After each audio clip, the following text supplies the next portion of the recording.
First thing we're going to be covering is a story about Joe Biden.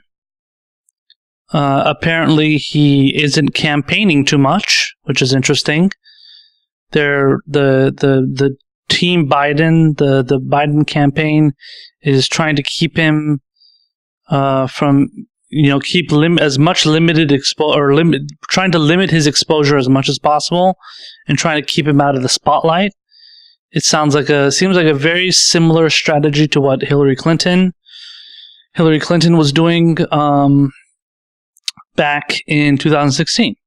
So I think it's a smart strategy, because Joe Biden, it seems like anytime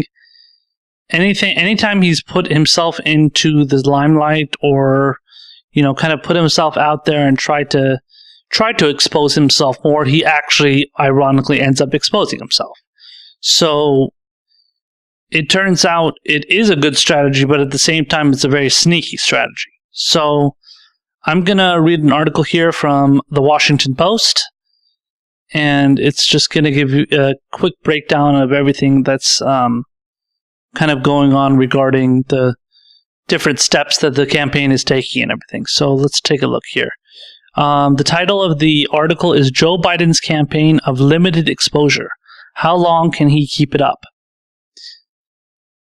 So let's see. The article is from May 26th, and let's read a couple of the first paragraphs here. It says, Senator Bernie Sanders plans to enjoy ice cream with New Hampshire voters to celebrate Memorial Day. He won't be far from former Maryland Governor John Delaney, another presidential candidate who's in the midst of his 19th trip to the state and plans an itinerary that includes 4 barbecues, 1 parade, and a wreath laying. In Iowa, Senator Cory Booker, a Democrat of New Jersey, is rolling through the cornfields in an RV, while Senator Kirsten Gillibrand, a Democrat of New York, unveils a family Bill of Rights and tours an ethanol plant. And here's former Vice President Joe Biden's agenda for the holiday weekend, according to his campaign. Joe Biden has no public events scheduled. Let's see. It says, those 7 words are becoming familiar for the Biden team. Aside from a campaign swing right after announcing his candidacy, Biden has kept his head down while his rivals rush from state to state, even when he has held public events. They have included only a handful of questions from voters or reporters. The light public schedule reflects the unique position of his campaign, advisors say. With near universal name recognition and high favorability ratings among Democrats, the former vice president does not need to introduce himself to voters like nearly every other candidate, and as the leader in early polls, he can attract media attention without splashy events. So let's put a pause. Let's take a pause for a second and reflect upon how sneaky that is. Again, I use the word sneaky because it is sneaky.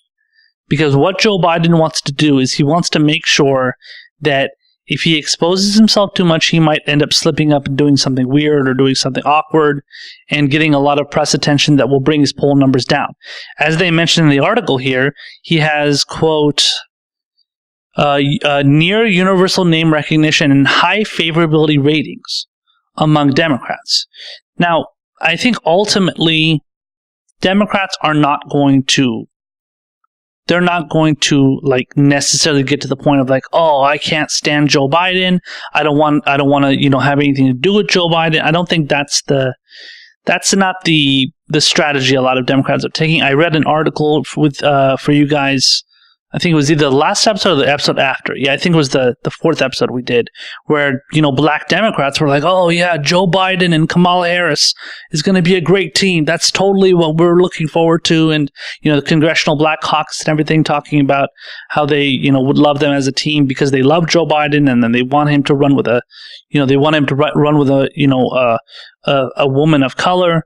So, in this case, it's just like, this is just a matter of like keeping him out of the limelight in the case when in the scenario that possible like independent vote, well, not so much independent voters, but like kind of like Democrats that are not leaning towards Joe Biden, not wanting to have anything to do with him.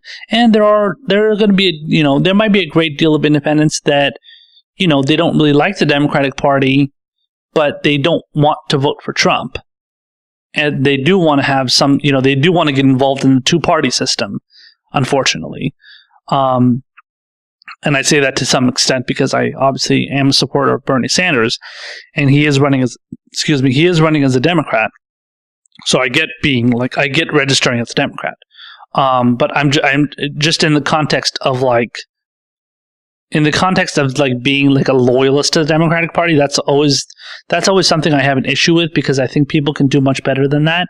But I think that's kind of a different, that's a conversation for another day. But when it comes to the kind of the general landscape of people that want to be a part of the party, but they're not like loyalists to the party, a lot of those people are going to be like, oh, well, I don't know. Am I going to vote for Biden? Am I going to vote for, Kamala Harris? Am I going to vote for Bernie? And am I going to vote for, Elizabeth Warren?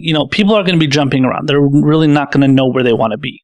So this is kind of a scenario where people have to kind of, they're going to have to choose one or the other. And honestly, I don't think Biden is going to be the person they're going to go to as that first option, considering the fact that he's been around forever and he's on the older side. His ideas are kind of sucky, obviously.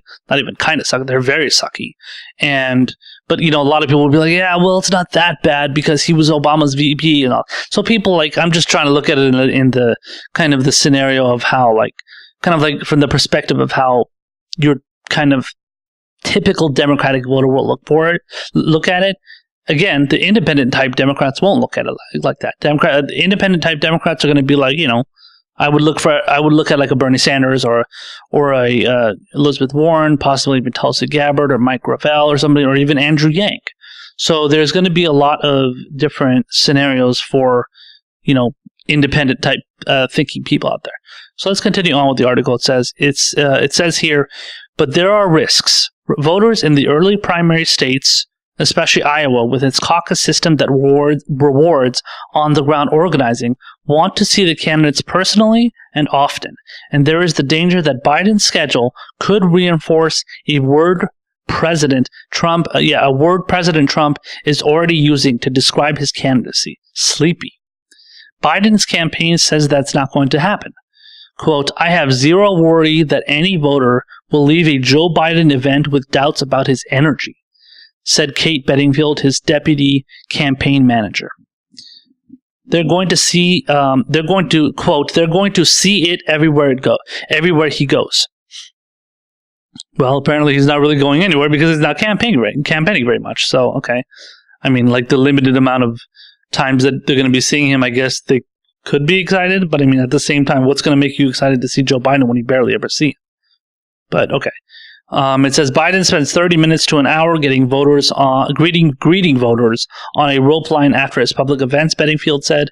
But after a short burst of activity in the early primary states, his schedule the past 2 weeks or so has mostly involved fundraisers, which, while publicly announced and attended by a poll reporter, are far different from open campaign events. And I think a lot of those, I'm pretty sure a lot of those fundraisers and stuff are not they're not on camera. So no, there isn't like a reporter in the back, so there isn't like a camera type reporter. So there's going to be a reporter writing stuff down and taking notes and stuff, but there isn't going to be like a guy with a camera, standing there and taping everything. The only people that really do that are the people that are part of that fundraiser. And then they may want to tape it just for their own pleasure, I guess. But as far as outside groups, as far as journalists go and reporters, they're not going to let those people have very much access. The amount of access that's going to be, allowed for these fundraisers is so tiny.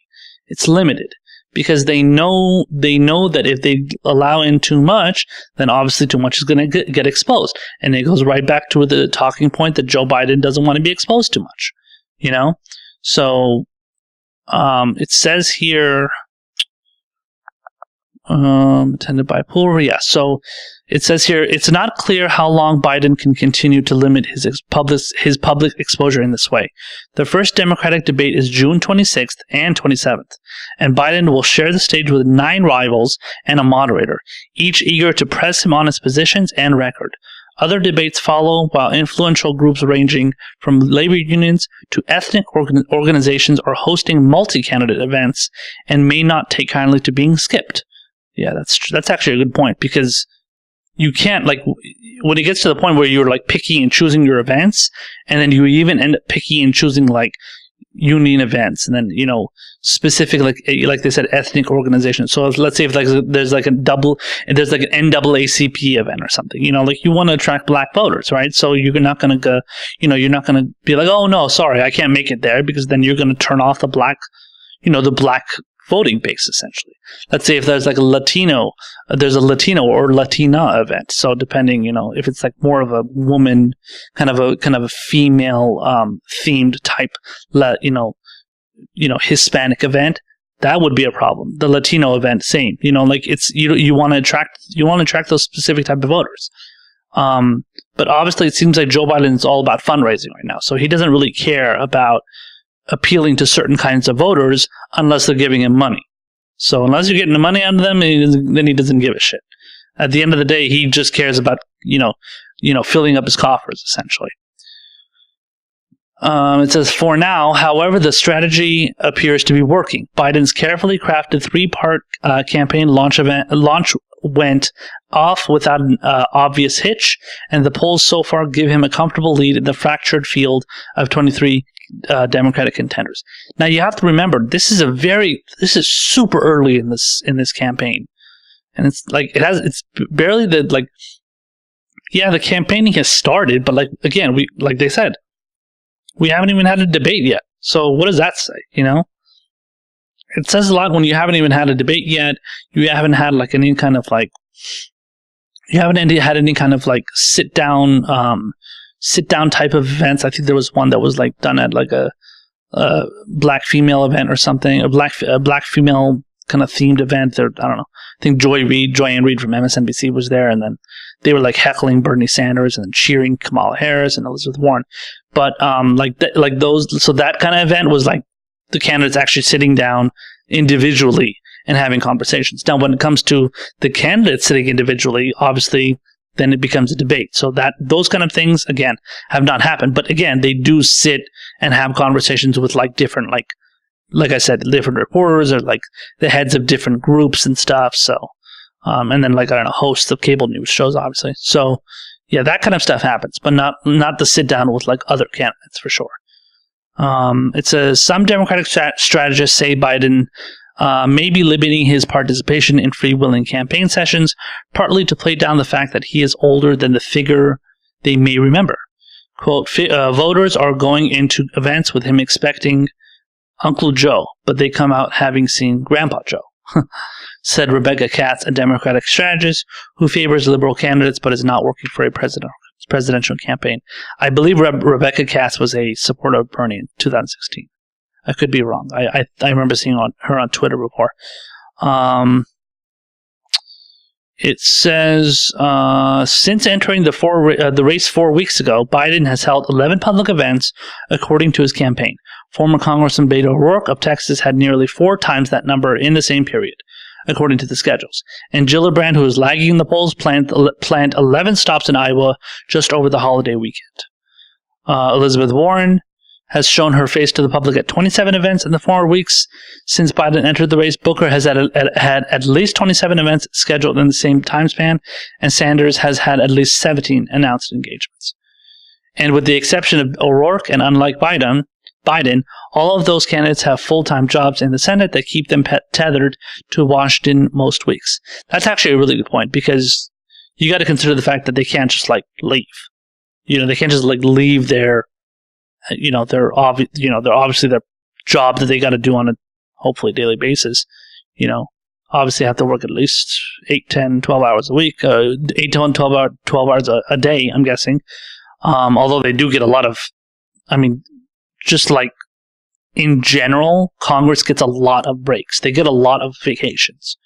And I'm sure there was obviously there was a vacation for Memorial Day, but I would be surprised if it was like a longer vacation, like if they left a little bit earlier so that they could go and campaign.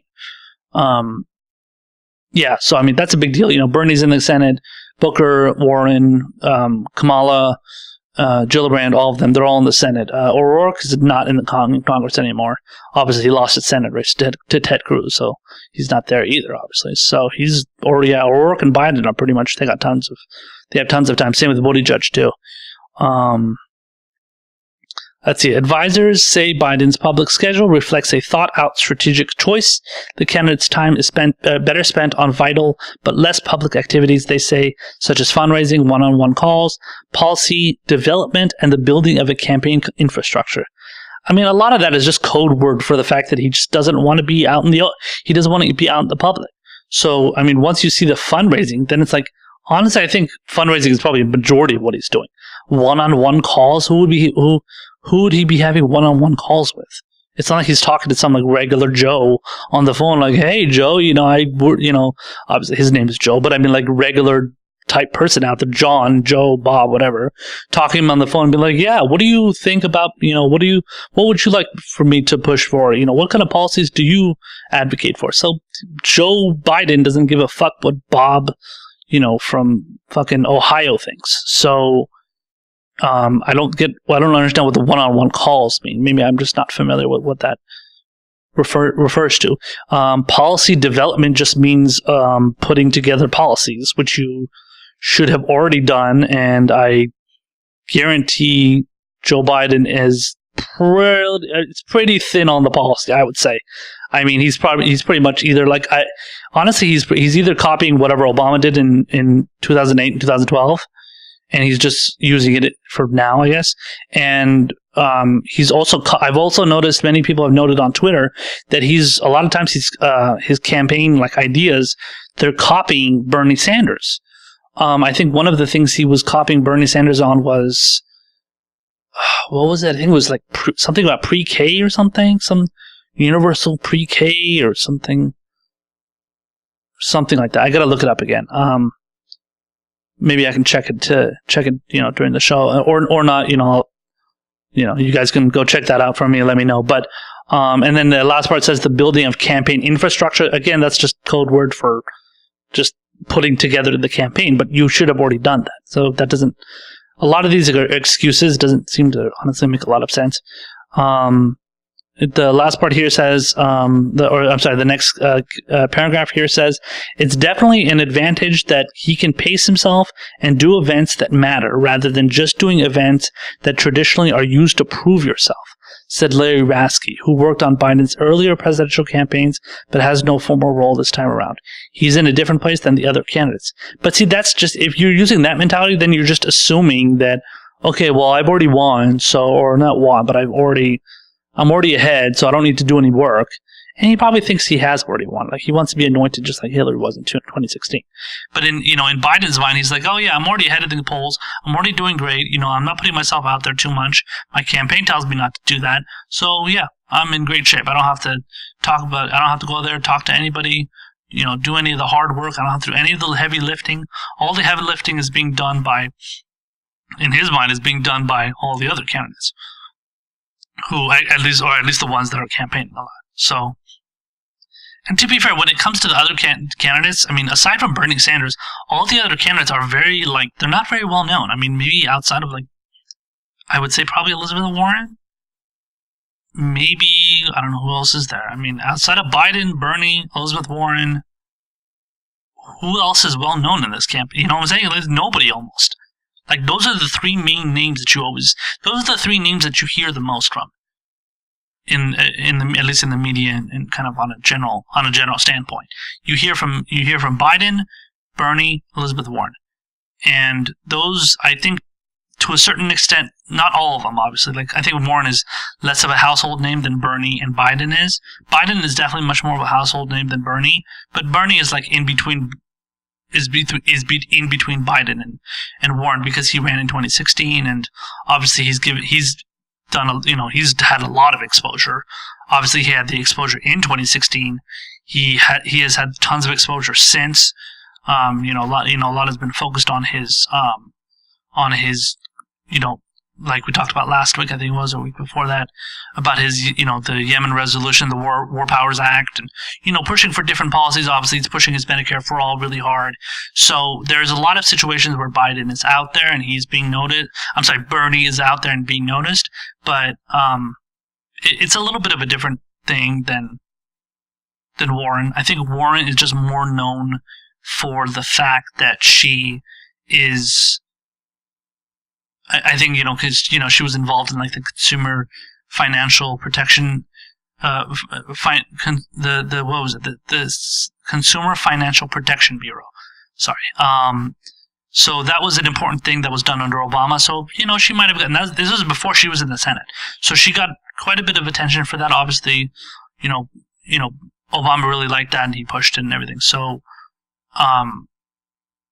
she probably got a decent amount of attention for that, and pretty much seems like anybody at any point that is attached at the hip to Barack Obama, they get a lot of attention among Democratic loyalist voters because Obama was a Democratic loyalist himself, and whether it's Hillary Clinton, whether it's, again, like I said, Elizabeth Warren, Joe Biden, I think that's pretty much it. I mean, there aren't really that many others.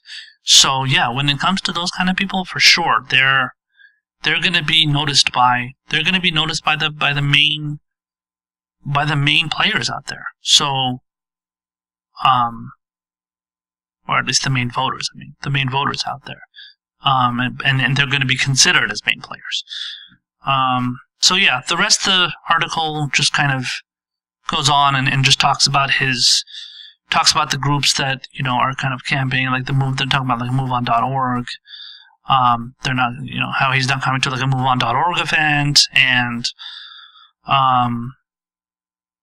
has Biden done it in town hall yet? I don't know, but they're mentioning here how a lot of the cable networks have been holding town halls. It says he has given no indication that he wants to take part in one. That's very interesting. Wow. You would think he would want to take the town hall because the town halls are very scripted.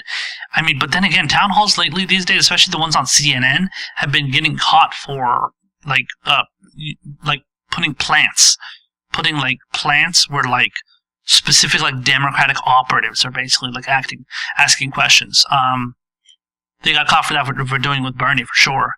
One of the events in Washington D.C. a while back. Yeah, so I think, like, I think what they are thinking, I think what the Democratic Party and to an extent Biden is thinking, he doesn't, like, on top of the fact that he obviously doesn't want to put his name out there, he also doesn't want to, he doesn't want to get caught for, like, maybe he doesn't want to be caught for, like, showing that, like, there's, like, a bias, like, what I'm saying, like, kind of in the whole context of, like, the Democratic Party being biased in favor of Biden. I don't think they really care, though. I don't think the whole kind of Democratic plants being in town hall events matters. So I don't think that would make that much of a difference as far as like a certain campaign or candidate strategy to take part in one of these town halls. So, but I think it's definitely becoming an epidemic, and certainly the DNC is focused for sure because they don't want to get caught as much because they don't want to. I know they don't want to be seen to be they don't want to be seen as favorably to be showing as much favorability as they clearly are. So, there's another quote here from his deputy advisor, campaign manager, whatever. Says there's a tremendous amount of the town halls or whatever events, I guess. The organizers of the events understandably try to create a sense that missing their event is the biggest mistake that a candidate can make, but there is a countless number of these in any given week. You have to be smart about how you're spending your time and where you're going. Okay, see, like that, again, that's just code word for, like, I don't want to be out there as much. Here it says they're putting Jill Biden out more. Yeah, it definitely seems like they're putting Jill Biden out there more to kind of make, like, to, like, show, like, how, wonderful he is because she's, that's his wife. And even though, honestly, she's not really helping him all that much, especially when she was making the comments regarding Anita Hill and how we have to move on from Anita Hill. So, I mean, Joe Biden's not really helping but Joe Biden as much as people may think, but they'd probably rather have her out there more than him, at least right now.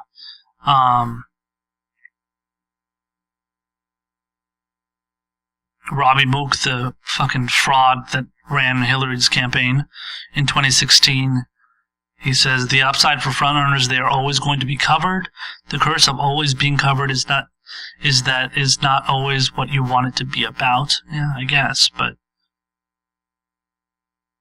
he says it tends to be much more about the process of the campaign.